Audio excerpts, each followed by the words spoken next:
কোচবিহারকে পৃথক রাজ্যের দাবিতে রেল অবরোধ, বিপর্যস্ত উত্তর পূর্ব ভারতের রেল যোগাযোগ। কোচবিহারকে পৃথক রাজ্য ঘোষণার দাবিতে বুধবার সকাল থেকে গ্রেটার কোচবিহার পিপলস অ্যাসোসিয়েশনের নেতৃত্বে কোচবিহারের জোড়াই রেল স্টেশনে রেল অবরোধ শুরু হয়েছে। এই আন্দোলনের জেরে উত্তর পূর্ব ভারতের রেল যোগাযোগ কার্যত স্তব্ধ হয়ে গেছে। গ্রেটার কোচবিহার পিপলস অ্যাসোসিয়েশন আগেই এই রেল অবরোধের হুঁশিয়ারি দিয়েছিল। সংগঠনের সভাপতি বংশীবদন বর্মন জানিয়েছেন, 1949 সালের 1-2 সেপ্টেম্বর হওয়া চুক্তি অনুযায়ী কোচবিহারকে গো-শ্রেণীর রাজ্যের মর্যাদা দেওয়ার কথা ছিল, তবে ভারত সরকার তা এখনও কার্যকর করেনি। দাবি পূরণ না হওয়া পর্যন্ত আন্দোলন চলবে বলে তিনি সাফ জানিয়েছেন। অবরোধের জেরে এনজিপি গুয়াহাটি বন্দে ভারত এক্সপ্রেস সহ একাধিক দূরপাল্লার ট্রেন বাতিল করা হয়েছে। রাজধানী এক্সপ্রেস সহ কিছু ট্রেনের রুট পরিবর্তন করা হয়েছে।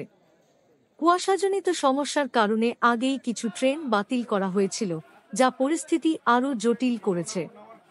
বাংলা ও অসমের সীমানায় অবস্থিত জোড়াই স্টেশনের অবস্থানগত কারণে এই অবরোধের প্রভাব দুই রাজ্যের পাশাপাশি উত্তর পূর্ব ভারতের যোগাযোগ ব্যবস্থায় গভীর আঘাত করেছে।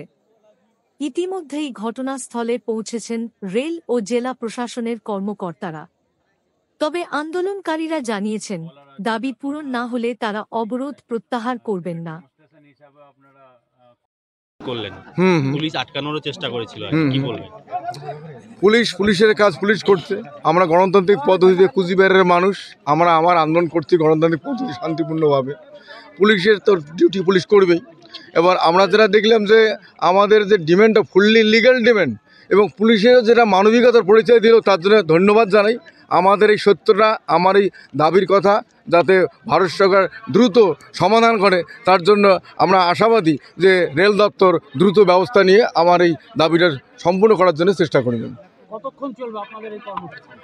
আমরা আশাবাদী হয়তো দ্রুত ইন্ডিয়া গভর্নমেন্ট কোনো একটা পজিটিভ বার্তা দিবে, সেই পজিটিভ উপর নির্ভর করে আমরা উঠে যাব। যত দ্রুত পজিটিভ হবে তত দ্রুত তাড়াতাড়ি উঠে যাবো আমরা। এর আগেও দেখেছিলাম যে 4 দিন আপনাদের এই কর্মসূচি চলেছিল নিউ কোচবিহার রেল স্টেশনে। এবারে কি সেরকম কোনো চিন্তা ভাবনা রয়েছে? সে 4 দিন 5 দিনের কোনো বিষয় নাই।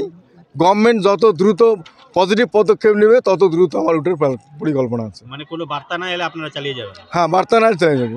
কতদিন আর সেই 1949 সালে 12ই সেপ্টেম্বর কুচবিহারটা চুক্তির মাধ্যমে মার্চ হওয়ার পরে ভারতবর্ষকে অখণ্ডতা দেওয়া হলো। সেদিন ভারতবর্ষ প্রতিশ্রুতি যে কুচবিহারের মানুষের জন্যে, সে প্রতিশ্রুতির একটাও চুক্তি পালন করেনি। তার কতদিন ধৈর্য থাকবো? ওই জন্য আজকে আমরা আসছি, যতক্ষণ ভারত সরকার পজিটিভ কিছু কয় নাই ততক্ষণ আমার এই রেল অবরোধ চলবে।